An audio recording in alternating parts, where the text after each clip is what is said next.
الشتاء. وأنا لدي بعض الكلمات الموزونة المقفاة، إذا كان وقتكم يسمح أريد أن أعبر عن مشاعري الشخصية تجاه هذا الرجل العظيم. مع بالغ السرور سمو الأمير، تفضل. اسلم اسلم عداك الشر لعداك نفداك، يا مالك قلوب الملا لا عدمناك، حنا يا ابو متعب على العهد باقين، والله لو تعطى الليالي اعطيناك. شعبك يحبك يا ابوهم ويدعون، انت المليك اللي معه يطمئنون، الله يديمك للذي فيك يرجون، اوفى الشعوب اللي بالافراح حياك.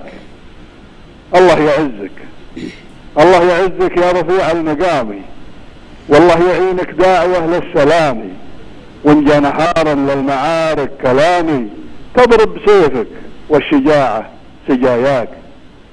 نادى الحرار منزلك بالعوالي، مكانك اول ما ابد صرت تالي، راسي ولو تهتز روس الجبال، كم واحد عاداك ثم ترجاك.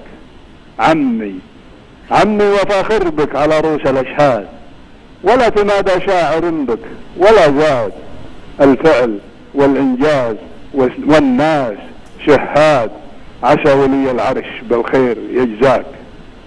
واذكر عضيدك طيب الراس سلمان، حر وله بالفعل مخلب وجنحان، من ناكر كله نوادر وشجعان، اذا دعا داعيك نهض ولباك. الله ان شاء الله يسرنا دائما بشوفة طويل العمر سيدي خادم الحرمين الشريفين، وهو بثوب الصحة والعافية، وأن يدوم لنا وللمسلمين أجمعين ذخرا إن شاء الله. اللهم آمين. شكرا.